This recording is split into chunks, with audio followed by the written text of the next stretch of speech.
Hello and welcome to the Conversational AI session at Microsoft Ignite. My name is Darren Jefford. I'm a Principal Group Program Manager for the Conversational AI team. It's great to have you here today. So let's jump straight into the agenda. We've only got a short session today. So the agenda, we're going to cover an introduction to the bot framework for those of you who are not so familiar. We'll also cover some of the momentum with customers. We'll go through a summary of what's new, and then get straight into a composer demo where we'll show an end-to-end demo of building conversational experiences, plugging in skills, move to canvases where we'll show WhatsApp and some speech capabilities and show how easy it is to bring that to life. And then move into a call to action. So let's get started. So where I always start these conversations is really with this diagram. Across the bottom, we have the bot framework. This provides the software development kit, the building blocks that everything is built on. The SDK allows you to build conversational experiences that prompt for questions. They have memory, the ability to context switch, dialogue management, and so on. We also have the Composer tool, which is our design tool, bringing together a lot of the tools to allow you to design dialogues and kind of build, deploy, and test. And again, you'll see a lot of Composer today.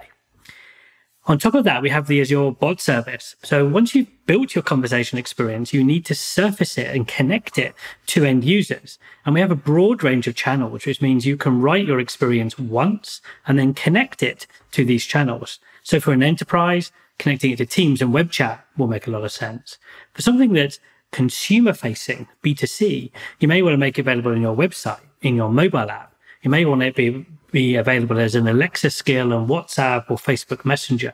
You can do all of those things with the bot service. This write once, make it available everywhere. It's a really important capability. We then have a range of AI cognitive services, these building blocks, democratized AI, the key one being language, the ability to take a question from a user and break it down, understand what the user wants to do, the intent, as well as pull out key bits of data. So if I say, hey, I'd like to book a meeting with Lily a week on Wednesday between 3 and 4. It will understand I want to book a meeting. It will also identify the person's name, but also then convert a week on Wednesday between 4 and 5 into a date time, meaning you don't have to worry about that complexity. And we have a number of starter kits for language models. We have speech capabilities, which compose really well together, speech to text, text to speech with very natural voices. Again, we'll touch on that a bit later on. Computer vision, you could upload a picture of a receipt or a form and extract information. So lots of possibilities there. And again, you can plug in any of your own capabilities alongside these as well.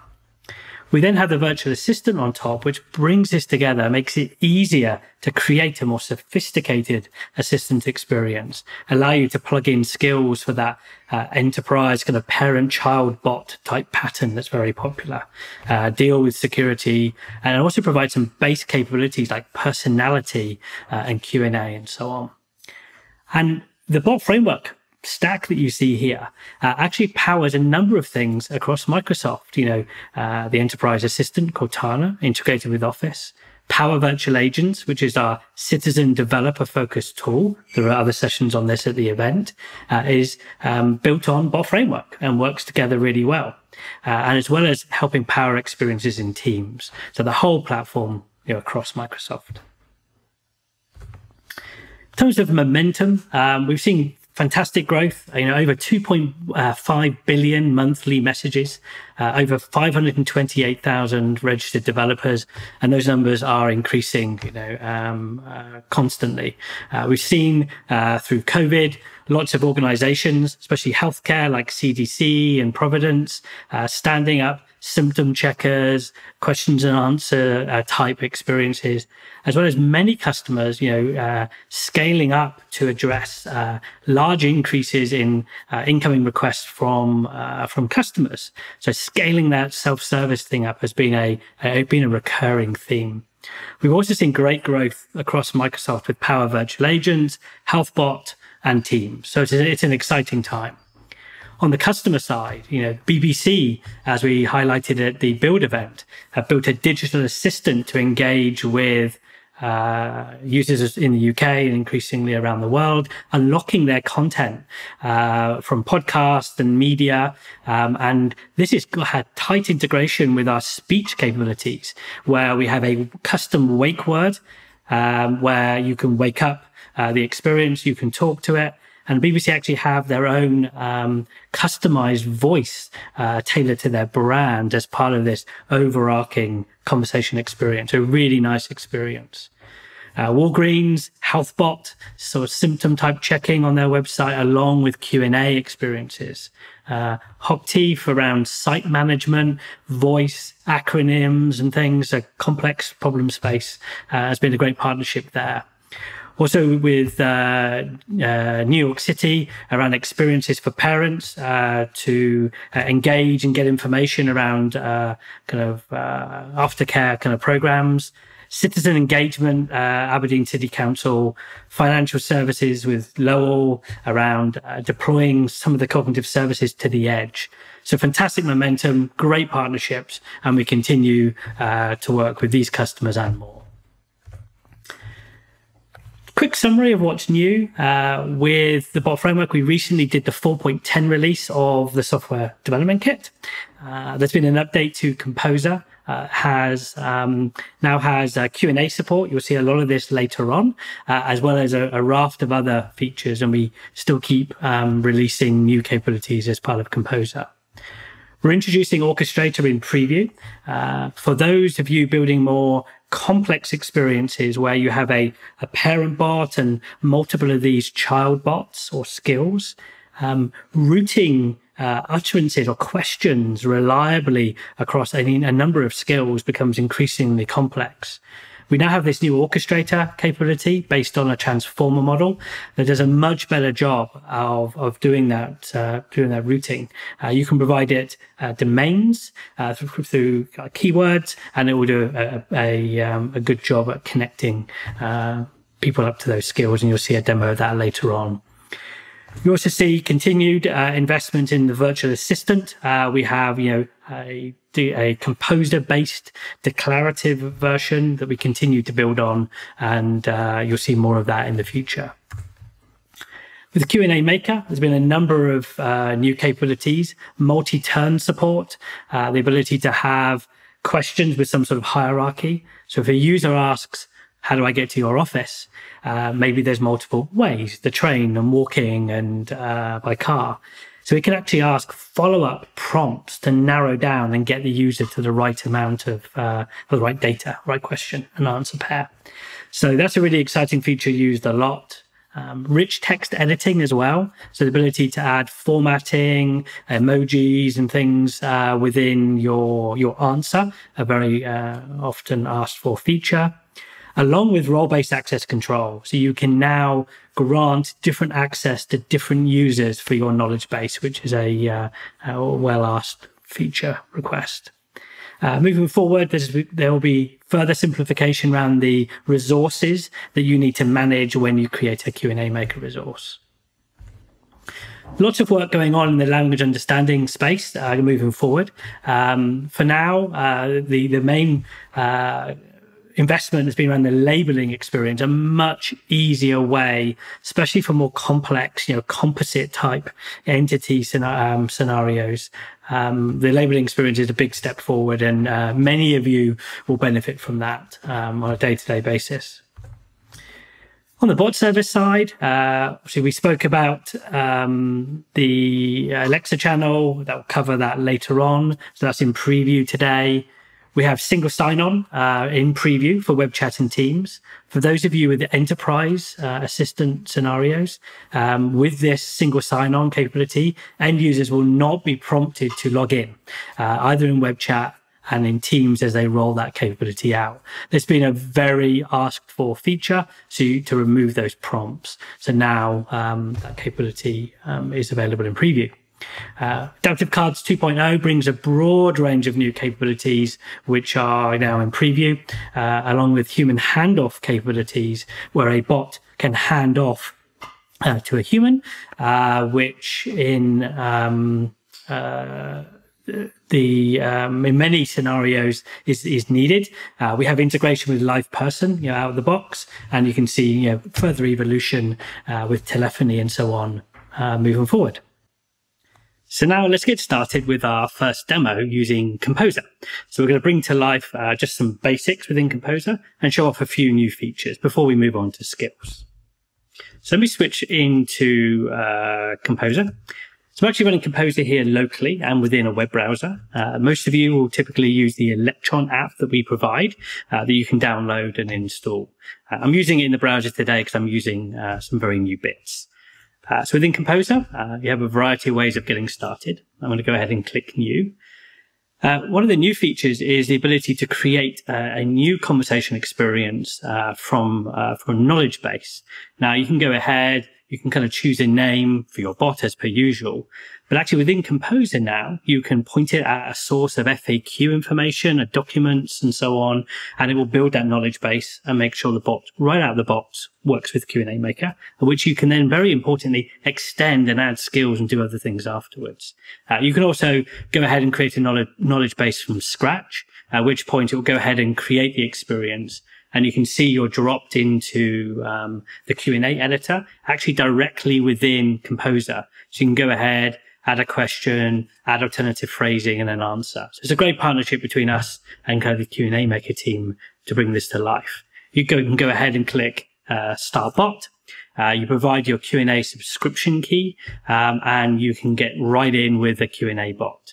And you can see it's a very simple dialogue. It's purely doing Q&A Maker within here, and we've given you some basic conversation flows. So that's a great new feature for those Q&A Maker focused scenarios. During COVID, we saw a lot of bots being created very quickly just to do Q&A, but we're now seeing those customers wanting to expand those experiences and go far more broader. So this is a great way of doing that.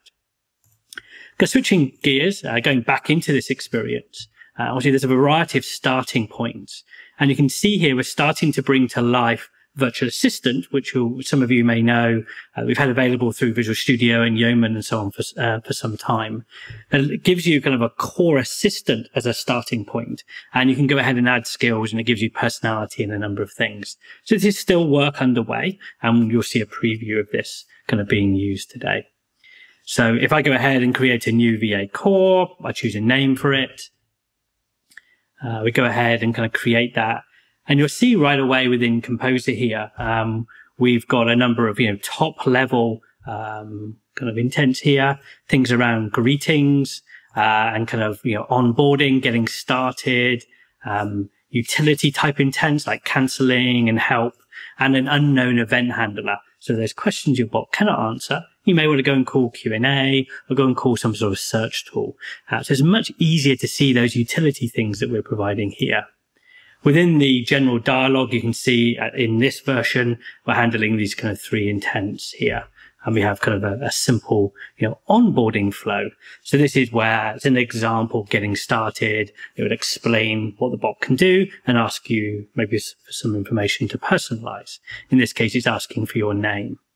And you'll see here within Composer, we have the begin dialogue when the dialogue starts handler here. But you'll also see we have an interruption intent here. So if partway through the dialogue, when it prompts for your name, you say, why do you need my name? It can actually, even though it's asking you another question, switch to that and switch back again. So one of the key capabilities of adaptive dialogues, which are used by Bot Framework Composer, that lets you build these more sophisticated experiences. And you'll see kind of a bit more of that. Those are kind of the dialogues that are being used here. And you can see here that for this response, you can see we've got something called language generation. And if we go ahead and click on bot responses, you can see all the responses from the dialogues are actually brought together into this view. And with language generation, you can provide more than one option, and the bot will actually at runtime pick one of those. So it allows for a slightly more dynamic kind of experience. You can see here we've got adaptive cards and things. So bringing those responses together into one place has been a great step forward. The same thing for any training data. Bringing all that Lewis data together, you can go in and edit that directly within Composer without having to jump into the portal. And again, you can see here from a Q&A kind of point of view, there's a variety of knowledge bases that we have today, where you can go ahead and add knowledge and so on to it. Obviously, this is a new one. So I'm going to go ahead and just show some of these things. So within the emulator in this case, this is one I deployed earlier. So you just go ahead and click Start Bot. And one of the key things, if I start this conversation, if you look at this adaptive card here, you see it says, "Hi, I'm your virtual assistant." And you can see hello and hi there, hey there. This is language generation. We're actually got that text as a language generation entry, and it's picking that and changing each time, which makes it a slightly nicer experience. So if I go ahead and want to get started and go into that onboarding experience, it's going to ask me my name. So it's going to say, "What's your name?" And I'm going to say, "Why do you need my name?"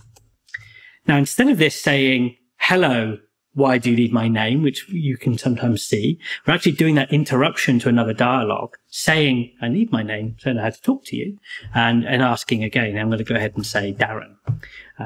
So it will then go ahead and say, "Nice to meet you," shows me the help card and can enable me to get started. Now, if I actually restart this conversation, you're going to see the welcome back card is actually parameterized with that information from memory. So language generation is using information from the bot memory to actually parameterize this a bit more. So I can go ahead and say, what are the event dates for Ignite? So this is a Q&A kind of item, and you can see it's gone ahead, routed it to Q&A and given me a response back. And if that was multi-turn, it would go back and forward and give me some information. And then, of course, I can go off and, I've plugged in a skill in this simple one. I'm going to say, go ahead and find me a coffee shop. And you're going to see this is going to go ahead, identify this as something to go to a skill, and go ahead and show an adaptive card with information about coffee shops. And this is a skill we have in one of our GitHub repos. And again, if you click on any of these cards, you can kind of see information, including a speech-friendly response, which is a key thing for speech-based experiences. So let's see how we can connect skills to your bot within Composer. So within Composer, you can natively connect to a new skill. You provide the manifest URL for your bot. Any bot could be a skill, and this describes the capabilities of your skill. You can see our registered calendar and who and POI that you've already seen. Back in bot design, you can see we've actually integrated the new orchestrator in preview directly as a new recognizer, meaning we can use that for routing to a skill. So go ahead and select that. One of the advantages of Orchestrator over the Lewis-based dispatch is it uses a transformer model, so we can just provide keywords relating to the domain. It does a much better job at then understanding which skill to actually route that to. So it's still in preview, and we're working through the integration. We then have an action to go ahead and connect to the skill. We select the skill that you saw before. You can provide authentication information. And if you set activity process to false, it will take the question from the user and forward it directly to the skill and then start that conversation. Just go ahead and see this in action. So if I go ahead and say new meeting, Orchestrator, you can see is actually fired here. So if I go ahead and click on the trace here, you can actually look at the recognizer and go ahead and look at the intent calendar skill. So I'm going to invite Nesta to my meeting. So using Graph, it resolves the name of that person. I'm going to say the title of the meeting is Project Review. It's then going to find when we're both available at the same time using Graph, which is pretty clever. Select the time. Do I make this a Teams meeting? Yes, I do. Everything's a Teams meeting right now. We're also going to maybe have some people in the London office, which is recently opened. So if we go ahead and do that, discuss the description, review the project. And one of the last stages is actually the bot asks me a question. Do I want to go ahead and actually can book this meeting? Have I done everything? And at this stage, I'm going to say, actually, I forgot to add Patty. Now you see here, it's asking me a question. Is it correct? Yes or no? So I'm now going to interrupt this flow and answer a question from earlier in the flow. And it's going to process that, go ahead and add that new person to the meeting that you'll see shortly on the adaptive card here, and then go back to asking me the question. One of the benefits of adaptive dialogue is the ability to change your mind mid-dialogue, and we're pretty excited about that. And just to give you a quick example, I can go ahead and say, who is Nestor, for example, and you'll see the same skill routing actually going to the who skill in this case, which again, organizational search allows us to actually understand who people are kind of in your organization. And you can see his details here.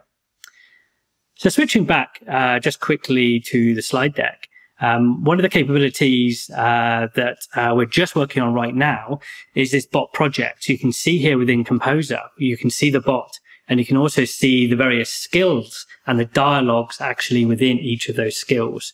So this way of bringing together multiple skills in one project rather than you having to jump around from them, we think is a big step forward for simplifying this and allowing you to go ahead and edit more complex parent-child bots. And you can go ahead, click Start All Bots, and it will enable kind of local debugging of that.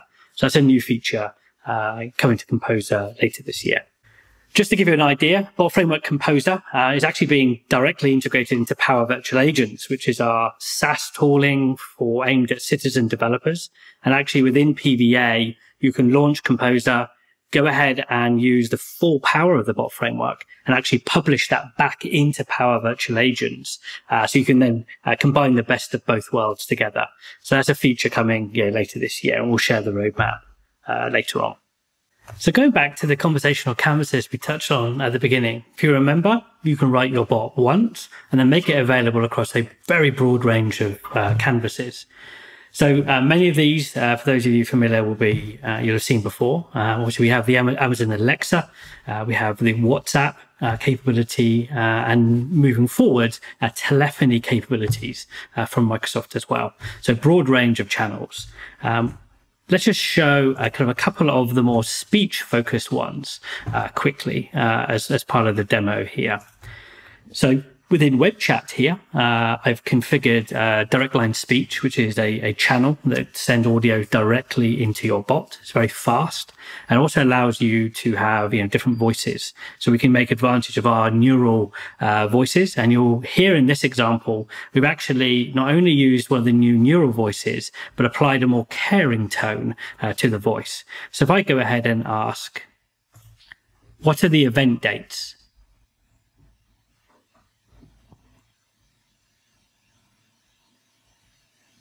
Microsoft Ignite will take place online, kicking off on the morning of September 22nd at 8 a.m. in the Pacific time zone. The event programming will include live segments along with questions and answers, available across time zones.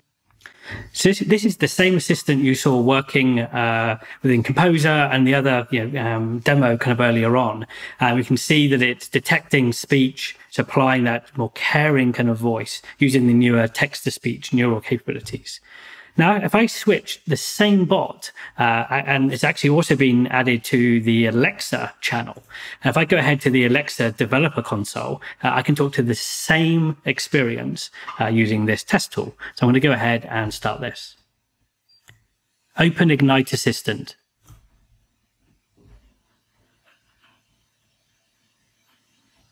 Hey, I'm your virtual assistant. I'm here to help you get things done.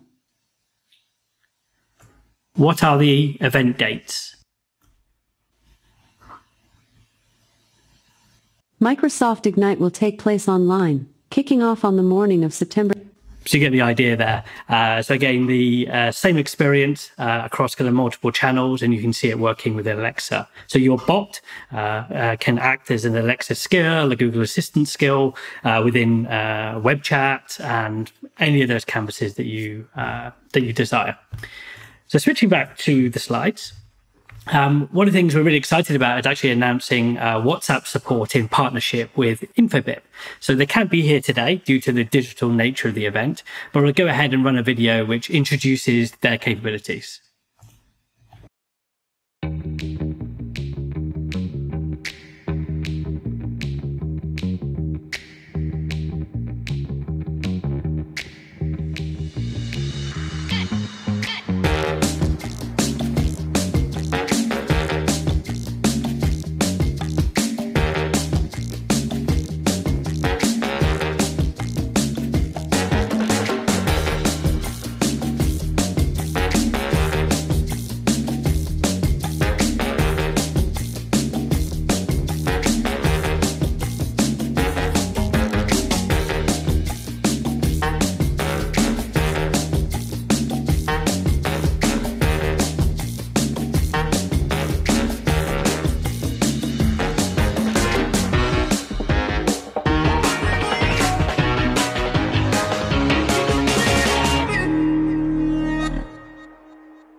I hope this showed you some of the advantages of using WhatsApp across the customer journey. It can help in every phase and at every touchpoint with your clients. Let's take an even closer look.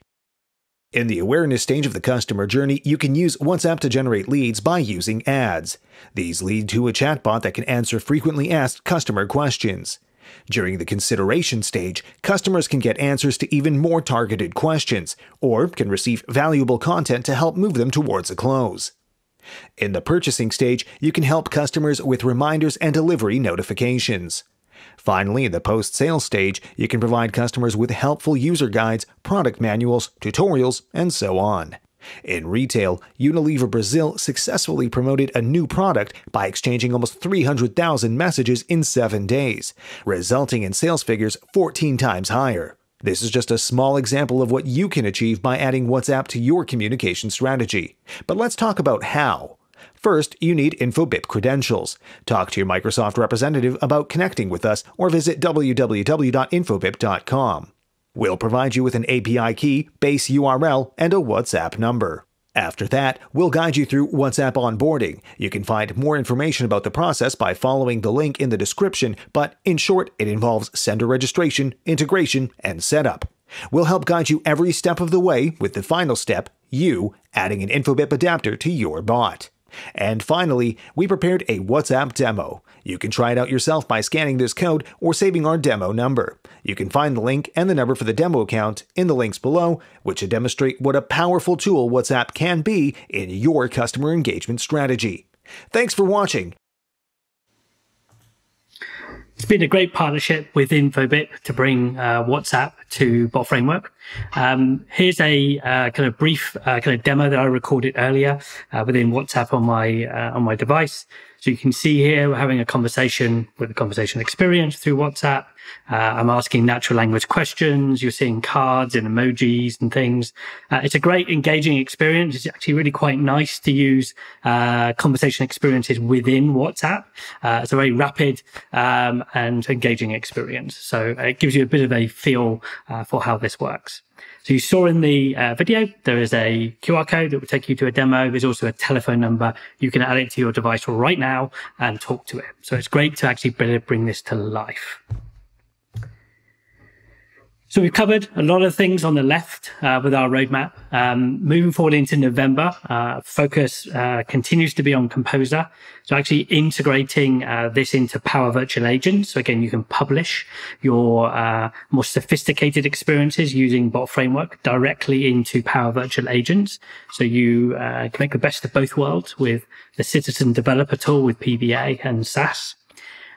Also bringing virtual agent and virtual assistant and skills into Composer more natively. You've seen some previews of that. We'll continue to iterate, make it much easier to get started on our platform. There'll also be the Alexa channel GA, Google Assistant will follow, and some new security features. Looking ahead into 2021, we are investing significantly in a new creation and management experience for conversational AI built around the virtual assistant work. So actually making it much easier to get started, manage your Azure resources and focus on your experience and bring a lot of that assistant sophistication to it. There'll be reusable skills you can choose as part of the configuration process. Some great work being done in that space. Single sign-on, adaptive cards 2.0, GA kind of capabilities. So we've got a lot on, including telephony capability that we'll be bringing to Conversation AI as well. So you can connect your bot up to telephony infrastructure and a telephone number. So with that call to action, we have a blog post that covers all of the key elements I've covered today and the links to everything. We've got some great resources to get started with Composer, documentation, a link to get started on the WhatsApp side. We also have a survey. We really want your input to help shape the product. What are the features you think we should be investing in? What are the areas you think we should look at? We really value your input. So any time you can take to share that insight to us would be great. And we'd love to have an ongoing conversation around how we evolve the product. There's also a book, a small book we released earlier this year with some resources around getting started. With that, thank you for your time. It's been great to share the broad range of investments we've been making and a view into what's coming soon. So thank you and enjoy the rest of the event.